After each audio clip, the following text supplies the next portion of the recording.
भारतवर्ष में एक प्रतापी और दानी राजा राज्य करता था। वह नित्य गरीबों और ब्राह्मणों की सहायता करता था। यह बात उसकी रानी को अच्छी नहीं लगती थी। वह ना ही गरीबों को दान देती और ना ही भगवान का पूजन करती थी, और राजा को भी दान देने से मना करती थी। एक दिन राजा शिकार खेलने वन को गए हुए थे, तो रानी महल में अकेली थी। उसी समय बृहस्पति देव साधु वेश में राजा के महल में भिक्षा लेने के लिए गए और भिक्षा मांगी, तो रानी ने भिक्षा देने से इनकार कर दिया और कहा, हे साधु महाराज, मैं तो दान पुण्य से तंग आ गई हूँ। मेरा पति सारा धन लुटाते रहते हैं। मेरी इच्छा है कि हमारा धन नष्ट हो जाए, फिर ना रहेगा बांस और ना बजेगी बांसुरी। साधु ने कहा, देवी, तुम तो बड़ी ही विचित्र हो। धन संतान तो सभी चाहते हैं, पुत्र और लक्ष्मी तो पापी के घर भी होने चाहिए। यदि तुम्हारे पास अधिक धन है तो भूखों को भोजन दो, प्यासों के लिए प्याऊ बनवाओ, मुसाफिरों के लिए धर्मशालाएं खुलवाओ। जो निर्धन अपनी कुंवारी कन्याओं का विवाह नहीं कर सकते हैं, उनका विवाह करा दो। ऐसे और कई काम हैं जिनके करने से तुम्हारा यश लोक और परलोक में फैलेगा। परंतु रानी पर उपदेश का कोई प्रभाव नहीं पड़ा। वह बोली, महाराज, आप मुझे कुछ ना समझाए। मैं ऐसा धन नहीं चाहती जो हर जगह बांटती फिरूं। साधु ने उत्तर दिया, यदि तुम्हारी ऐसी ही इच्छा है तो तथास्तु। तुम ऐसा करना कि बृहस्पतिवार को घर लीपकर पीली मिट्टी से अपना सिर धोकर स्नान करना, भट्टी चढ़ाकर कपड़े धोना। ऐसा करने से आपका सारा धन नष्ट हो जाएगा। इतना कहकर वह साधु महाराज वहां से आलोक हो गए, और साधु के अनुसार कई बातों को पूरा करते हुए रानी को केवल 3 बृहस्पतिवार ही बीते थे कि उनकी समस्त धन संपत्ति नष्ट हो गई। भोजन के लिए राजा का परिवार तरसने लगा। तब एक दिन राजा ने रानी से बोला कि हे रानी, तुम यहीं रहो, मैं दूसरे देश को जाता हूँ, क्योंकि यहाँ पर सभी लोग मुझे जानते हैं, इसलिए मैं कोई छोटा कार्य नहीं कर सकता। ऐसा कहकर राजा परदेश चला गया। वहां वह जंगल से लकड़ी काटकर लाता और शहर में बेचता था। इस तरह वह अपना जीवन व्यतीत करने लगा। इधर राजा के परदेश जाते ही रानी और दासी दुखी रहने लगी। एक बार जब रानी और दासी को 7 दिन तक बिना भोजन के रहना पड़ा, तो रानी ने अपनी दासी से कहा, हे दासी, पास ही के नगर में मेरी बहन रहती है, वह बड़ी धनवान है। तू उसके पास जा और कुछ लेकर आ, ताकि थोड़ा बहुत गुजर बसर हो सके। रानी की दासी उसकी बहन के पास गई। उस दिन गुरुवार था और रानी की बहन उस समय बृहस्पतिवार व्रत की कथा सुन रही थी। दासी ने रानी की बहन को अपनी रानी का संदेश दिया, लेकिन रानी की बड़ी बहन ने कोई उत्तर नहीं दिया। जब दासी को रानी की बहन से कोई उत्तर नहीं मिला, तो वह बहुत दुखी हुई और उसे क्रोध भी आया। दासी ने वापस आकर रानी को सारी बात बता दी।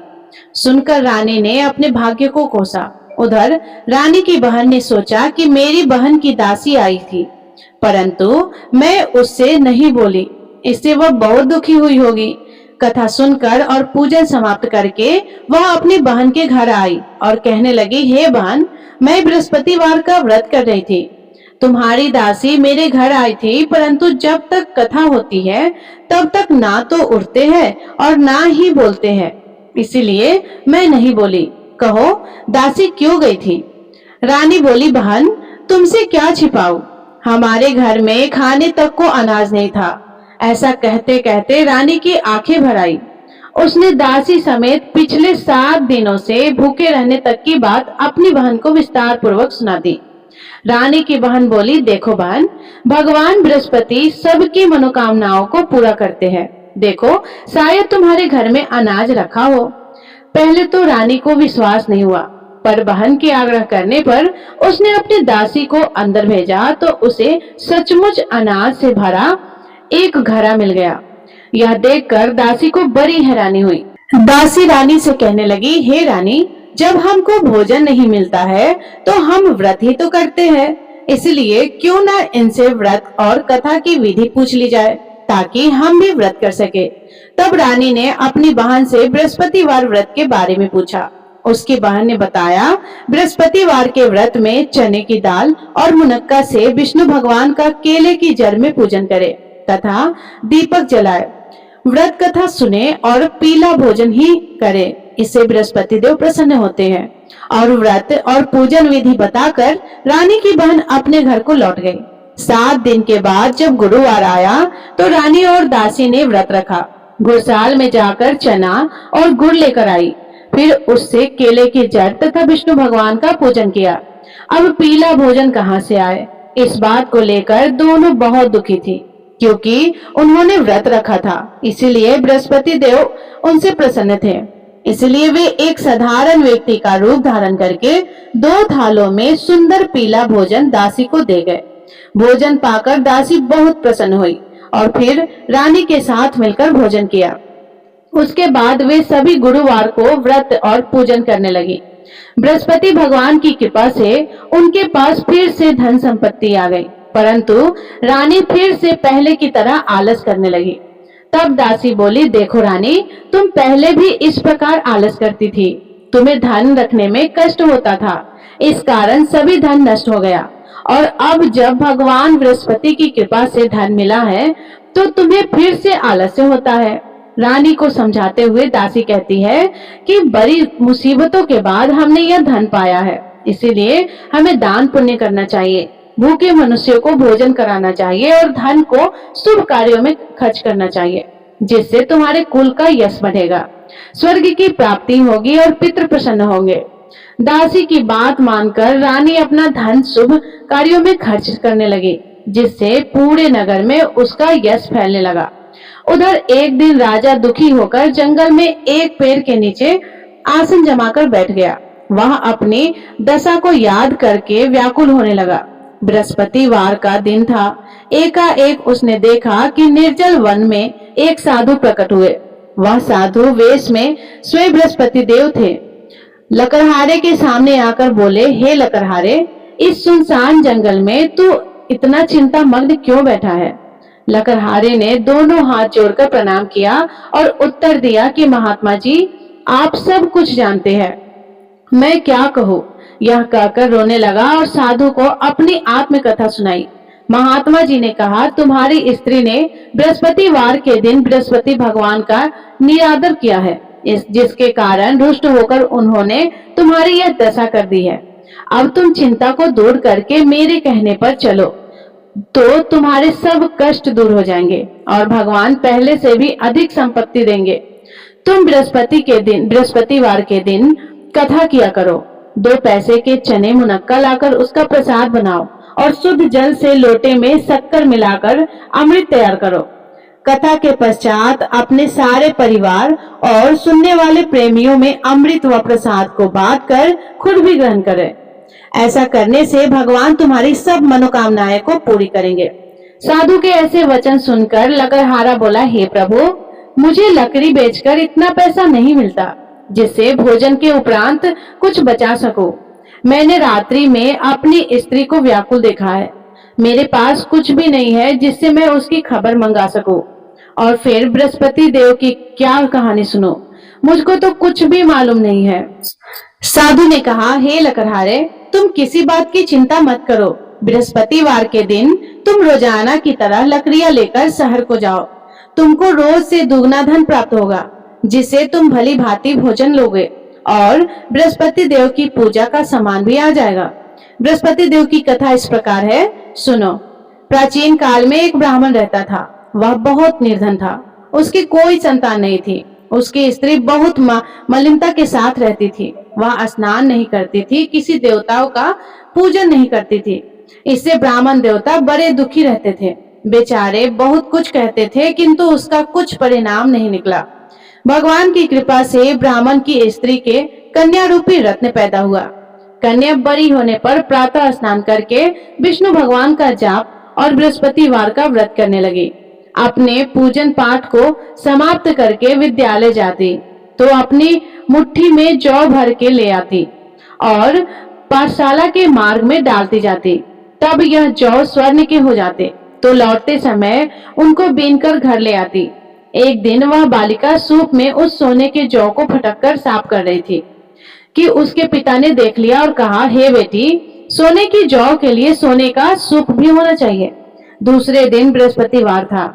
इस कन्या ने व्रत रखा और बृहस्पति देव से प्रार्थना करके कहा, मैंने आपकी पूजा सच्चे मन से की है, तो मेरे लिए सोने का सूप दे दो।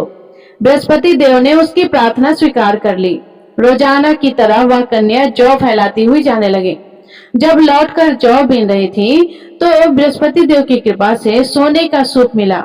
उसे वह घर ले आई और उसमें जौ साफ करने लगी, परंतु उसकी माँ का वही ढंग रहा। एक दिन की बात है कि वह कन्या सोने के सूप में जौ साफ कर रही थी। उस समय उस शहर का राजपुत्र वहां से होकर निकला।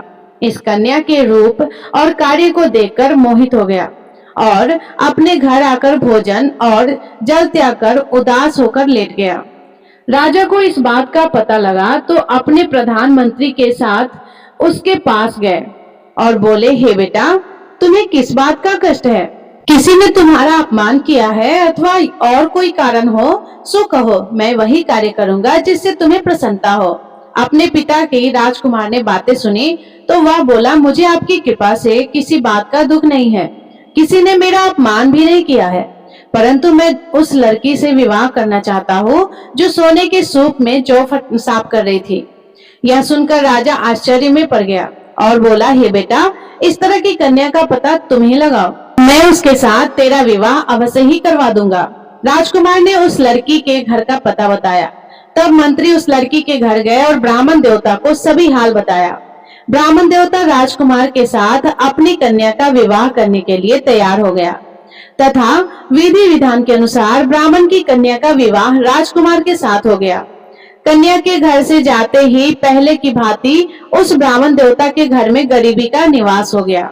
अब भोजन के लिए भी अन्न बड़ी मुश्किल से मिलता था। एक दिन दुखी होकर ब्राह्मण देवता अपनी पुत्री के पास गए। बेटी ने पिता की दुखी अवस्था को देखा और अपनी माँ का हाल पूछा। तब ब्राह्मण ने भी सभी हाल कह दिया। कन्या ने बहुत सा धन देकर अपने पिता को विदा कर दिया। इस तरह ब्राह्मण का कुछ समय सुखपूर्वक व्यतीत हुआ। कुछ दिन के बाद फिर वही हालत हो गया। ब्राह्मण फिर अपनी कन्या के यहाँ गया और सारा हाल कहा तो लड़की बोली, हे पिताजी, आप माता जी को यहाँ ले आओ, मैं उन्हें विधि बता दूंगी जिससे उनकी गरीबी दूर हो जाए। वह ब्राह्मण देवता अपने स्त्री को साथ लेकर पहुंचे तो अपनी माँ को समझाने लगी कि हे माँ, तुम प्रातः काल प्रथम स्नान आदि करके विष्णु भगवान का पूजन करो तो सब दरिद्रता दूर हो जाएगी। परंतु उसकी माँ ने एक भी बात नहीं मानी और प्रातः काल उठकर अपनी पुत्री के बच्चों का जूठन खा लिया करती थी। इससे उसकी पुत्री को भी बहुत गुस्सा आया। उसने एक रात को एक कोठरी से सारा सामान निकाल दिया और अपनी माँ को उसमें बंद कर दिया। प्रातः उसमें से उसे निकाला तो स्नान आदि करा के पूजा पाठ करवाया तो उसकी माँ की बुद्धि ठीक हो गई। इसके बाद वह नियम से पूजा पाठ करती और प्रत्येक बृहस्पतिवार को व्रत रखने लगी। इस व्रत के प्रभाव से उसकी माता और पिता बहुत ही धनवान और पुत्रवान हो गए और बृहस्पति देवता के प्रभाव से इस लोक के सुख को भोगकर अंत में स्वर्ग को प्राप्त हुए। इस तरह कहानी कहकर साधु देवता वहां से अंतर्ध्यान हो गए। धीरे धीरे समय व्यतीत होने पर फिर वही बृहस्पतिवार का दिन आया। लकड़हारा जंगल से लकड़ी काटकर किसी शहर में बेचने गया। उसे उस दिन और दिन से अधिक पैसा मिला। राजा ने चना गुड़ आदि लाकर गुरुवार का व्रत किया। उस दिन से उसके सभी क्लेश दूर हो गए। परंतु जब दोबारा गुरुवार का दिन आया तो बृहस्पतिवार का व्रत करना भूल गया। इस कारण बृहस्पति भगवान नाराज हो गए। उस दिन उस नगर के राजा ने विशाल यज्ञ का आयोजन किया और तथा शहर में यह घोषणा करा दी थी कि कोई भी मनुष्य अपने घर में भोजन ना बनवाए, ना आग जलाए, समस्त जनता मेरे यहाँ भोजन करने आए। इस आज्ञा को जो न मानेगा उसे फांसी की सजा दी जाएगी। इस तरह की घोषणा संपूर्ण नगर में करवा दी गई। राजा की आज्ञा के अनुसार शहर के सभी लोग भोजन करने गए, लेकिन लकड़हारा कुछ देर से पहुंचा। इसलिए राजा उसको अपने साथ घर लेकर गए और ले जाकर भोजन करा रहे थे तो रानी की दृष्टि उस खूंटी पर पड़ी जिस पर उसका हार लटका हुआ था। वह वहां पर दिखाई नहीं दिया। रानी ने निश्चय किया कि मेरा हार इस मनुष्य ने चुरा लिया है। उसी समय सिपाहियों को बुलाकर उसको कारागार में डलवा दिया। तब लकड़हारा कारागार में पड़ गया और बहुत दुखी होकर विचार करने लगा कि ना जाने कौन से पूर्व जन्म के कर्म है, मुझे यह दुख प्राप्त हुआ है। और उसी साधु को याद करने लगा जो कि जंगल में मिला था।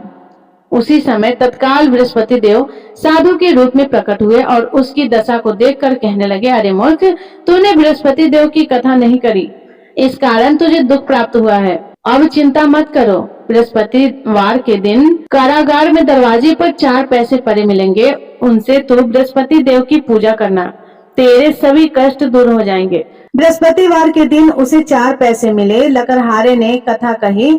उसी रात्रि को बृहस्पति देव ने उस नगर के राजा को स्वप्न में कहा, हे राजा, तुमने जिस आदमी को कारागार में बंद किया है वह निर्दोष है, वह राजा है और उसे छोड़ देना। रानी का हार उसी खुटी पर लटका हुआ था। अगर तू ऐसा नहीं करेगा तो मैं तेरे राज्य को नष्ट कर दूंगा। इस तरह रात्रि के स्वप्न को देखकर राजा प्रातः काल उठा और खूंटी पर हार देकर लकड़हारे को बुलाकर क्षमा मांगी और लकड़हारे को योग्य सुंदर वस्त्र आभूषण देकर विदा कर दिया। बृहस्पति देव की आज्ञा के अनुसार लकड़हारा अपने नगर को चल दिया।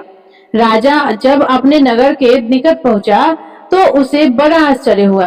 नगर में पहले से अधिक बाग, तालाब, कुएं तथा बहुत सी धर्मशालाएं, मंदिर आदि बन गई है। राजा ने पूछा कि यह किसका बाग और धर्मशाला है। तब नगर के सब लोग कहने लगे कि यह सब रानी और बंदी के हैं। तो राजा को आश्चर्य हुआ और गुस्सा भी आया। जब रानी ने उसकी खबर सुनी कि राजा आ रहे हैं तो उन्होंने दासी से कहा, हे दासी, देख, राजा हमको कितनी बुरी हालत में छोड़कर गए थे। हमारी ऐसी हालत देखकर वह लौट न जाए, इसीलिए तू दरवाजे पर खड़ी हो जा। आज्ञा के अनुसार दासी दरवाजे पर खड़ी हो गई और राजा आए तो उन्हें अपने साथ लेकर आई। तब राजा ने क्रोध करके अपनी रानी से पूछा कि यह धन तुम्हें कैसे प्राप्त हुआ है। तब उन्होंने कहा, हमें यह धन बृहस्पति देव की इस व्रत के प्रभाव से प्राप्त हुआ है। राजा ने निश्चय किया कि 7 रोज बाद तो सभी बृहस्पति देव भगवान का पूजन करते हैं, परंतु मैं प्रतिदिन में 3 बार कहानी और रोज व्रत किया करूंगा।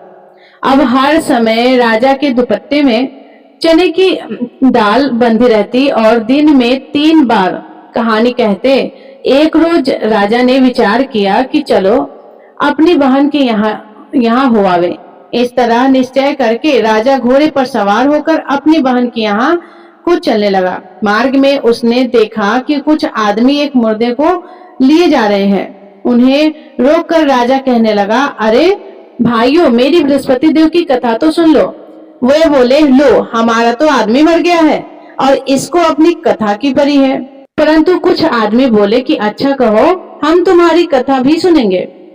राजा ने दाल निकाली और जब कथा आधी हुई कि मुर्दा हिलने लगा और जब कथा समाप्त हो गई तो राम राम करके मनुष्य उठकर खड़ा हो गया।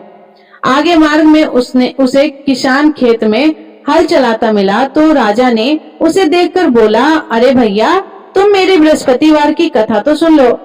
किसान बोला, जब तक मैं तेरी कथा सुनूंगा तब तक 4 हरैया जोत लूंगा। जा, अपनी कथा किसी और को सुना। इस तरह राजा और आगे चलने लगे। राजा के हटते ही बैल पछाड़ खाकर गिर गए और किसान के पेट में बड़ी जोर का दर्द होने लगा। उस समय उसकी माँ रोटी लेकर आई और उसने जब यह देखा तो अपने पुत्र से सब हाल पूछा और बेटे ने सभी हाल कह दिया। तो बुढ़िया दौड़ी दौड़ी उस घुड़सवार के पास गई और उससे बोली कि मैं तेरी कथा सुनूंगी, तू अपनी कथा मेरे खेत पर चलकर ही कहना। राजा ने बुढ़िया के खेत पर जाकर कथा कही, जिसके सुनते ही वह बैल उठकर खड़े हो गए तथा किसान के पेट का दर्द भी बंद हो गया। राजा अपनी बहन के घर पहुंची। बहन ने भाई की खूब मेहमानी की। दूसरे रोज प्रातः काल राजा जगा तो वह देखने लगा कि सब लोग भोजन कर रहे हैं। राजा ने अपनी बहन से कहा, ऐसा कोई मनुष्य है जिसने भोजन नहीं किया हो तो मेरे बृहस्पतिवार का कथा सुन ले। बहन बोली कि हे भैया, यह देश ऐसा ही है कि पहले यहाँ लोग भोजन करते हैं, बाद में अन्य काम करते हैं। अगर कोई पड़ोस में हो तो देखाओ। वह ऐसा कहकर देखने चली गई, परंतु उसे कोई ऐसा व्यक्ति नहीं मिला जिसने भोजन ना किया हो। अब वह एक कुम्हार के घर गई जिसके लड़का बीमार था। उसे मालूम हुआ कि उनके यहाँ 3 रोज से किसी ने भोजन नहीं किया है। रानी ने अपने भाई की कथा सुनने के लिए कुम्हार से कहा। वह तैयार हो गया। राजा ने आकर बृहस्पतिवार की कथा कही, जिसको सुनकर उसका लड़का ठीक हो गया। अब तो राजा की प्रशंसा होने लगी। एक रोज राजा ने अपनी बहन से कहा कि हे बहन, अब हम अपने घर को जाएंगे, तुम भी तैयार हो जाओ। राजा की बहन ने अपनी सास को कहा तो सास ने कहा कि चली जा, परंतु अपने लड़कों को मत ले जाना, क्योंकि तेरे भाई की कोई औलाद नहीं है। बहन ने अपने भैया से कहा कि हे भैया, मैं तो चलूंगी, पर कोई बालक नहीं चलेगा। तो राजा बोला कि जब कोई बालक नहीं चलेगा तब तुम ही क्या करोगे। दुखी मन से राजा अपने नगर को लौट आया। राजा ने अपनी रानी से कहा कि हम निर्वसी हैं, हमारा मुंह देखने का धर्म नहीं है और कुछ भोजन आदि नहीं मिला है। रानी बोली, हे प्रभु, बृहस्पति देव ने हमें सब कुछ दिया है, वह हमें औलाद अवश्य देंगे। उसी रात को बृहस्पति देव ने राजा से स्वप्न में आकर कहा, राजा उठो, सभी सोच त्याग दो, तेरी रानी गर्भ से है। राजा को यह बात सुनकर बड़ी खुशी हुई। 9वें महीने में उसके गर्भ से एक सुंदर सा पुत्र पैदा हुआ। तब राजा बोला कि हे रानी, स्त्री बिना भोजन के रह सकती है, पर बिना कहे नहीं रह सकती। जब मेरी बहन आएगी तुम उससे कुछ मत कहना। रानी ने सुनकर हाँ कर दिया। जब राजा की बहन ने यह शुभ समाचार सुना तो वह बहुत खुश हुई और बधाई लेकर अपने भाई के यहाँ आई। तभी रानी ने कहा कि घोड़ा चढ़कर तो नहीं आई हो, गधा चढ़कर आई हो। राजा की बहन बोली, भाभी, मैं इस प्रकार ना कहती तो तुम्हें औलाद कैसे मिलता। बृहस्पति देव ऐसा ही करते हैं, जैसे जिसकी मन में कामना है सभी को पूर्ण करते हैं। जो श्रद्धा भावना पूर्वक बृहस्पतिवार का व्रत करता है या कथा पढ़ता है अथवा सुनता है, दूसरों को सुनाता है, बृहस्पति देव उसकी सभी मनोकामनाएं को पूर्ण करते हैं। ये थी बृहस्पतिवार व्रत की संपूर्ण कथा। हे विष्णु भगवान, हे बृहस्पति भगवान, जैसे आपने उस राजा रानी के मन की इच्छा को पूर्ण किए, वैसे ही इस कथा को सुनने, कहने और हुंकार भरने वाले सभी भक्तों पर अपना आशीर्वाद बनाए रखना। सभी प्रेम से बोलिए विष्णु भगवान की जय। तो प्रिय श्रोता, ये थी आज की कथा। यदि ये कथा आपको थोड़ी भी अच्छी लगे तो प्लीज वीडियो को लाइक करके चैनल को सब्सक्राइब जरूर कीजिएगा। धन्यवाद।